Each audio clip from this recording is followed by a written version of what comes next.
Do you think you're patient? Most people think being patient means waiting without complaining. Well, wait till you see what James says it really means. Wait patiently. It's coming. I promise.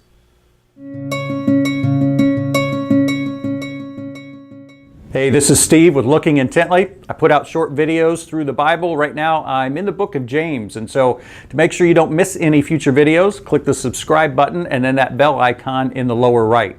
Also, every once in a while, I like to ask a question. YouTube lets you do a poll. And so I thought I'd ask for this one. Do you consider yourself patient? Go ahead, click up here. Let me see your answer. I'd like to see what you think.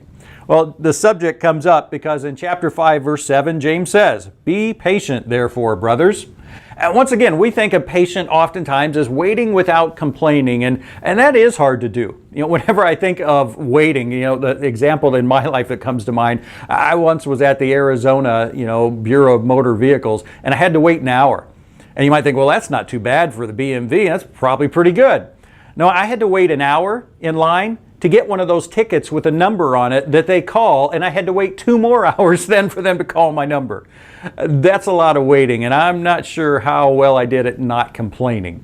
But what James is talking about here, what the Bible talks about, it's got to be even deeper, because patience is one of the fruits of the Spirit. And I don't think that's just, wait without complaining, be quiet or keep it inside.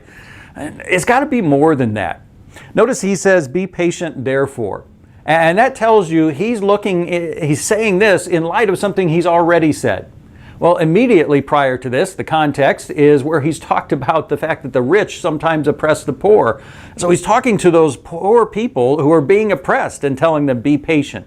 Is he just saying wait without complaining? I don't think so.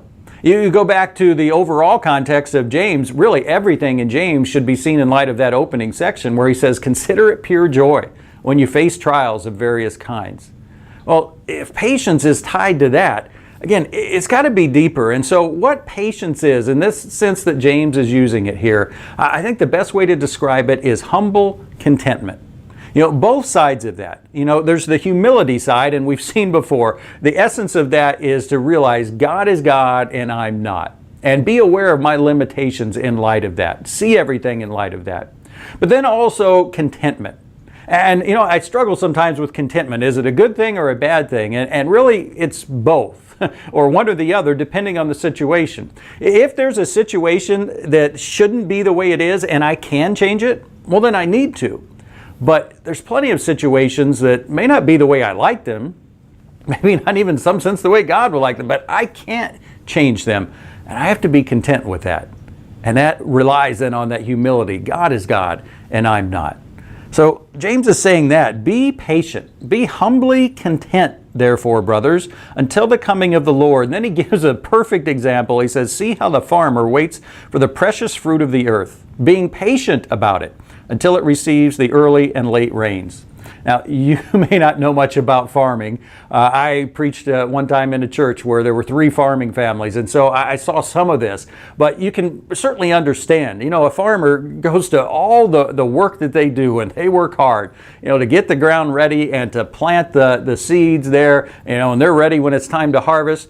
But everything they do depends on the rains. If they don't get rain, it doesn't grow, and they have no control over that.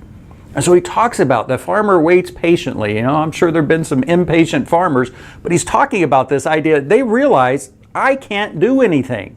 There's that contentment, that humble contentment. I'm not God. Only God can control the weather, not me. Well, James is saying we need to realize the same thing. We need to be that same way, to realize there will be situations in life I cannot control.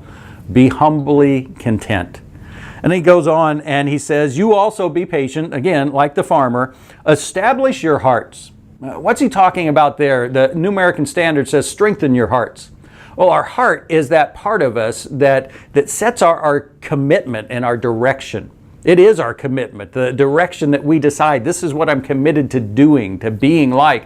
It's based on our understanding, and so it's our mind, then our hearts, and then our will, what we actually do from moment to moment. Well, he's saying here, based on what we've seen, based on what he said about patience, the need for it, humility, humble contentment, he says then, in light of that, commit to being patient.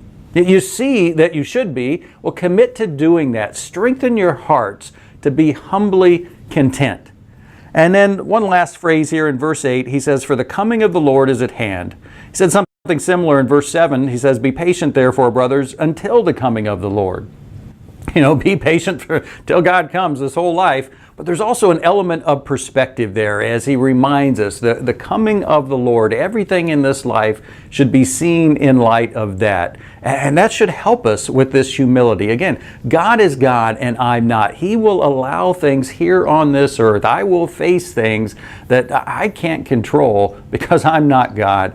I need to have that contentment that says, since I can't change it, and God has allowed it, I'm going to be okay with it. I may not like it, I may not enjoy it, but I'm going to consider it pure joy. I'm going to face it with this patience, this humble contentment. In fact, I'm going to face it in a way where I seek to bring glory to God.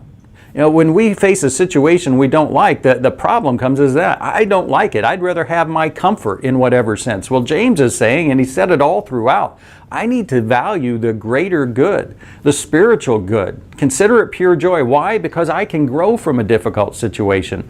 Also, consider it pure joy. Have patience, humble contentment. Why? Because it can bring glory to God when I do that. And so as we seek to apply this, I often like to use the scale of 1 to 10.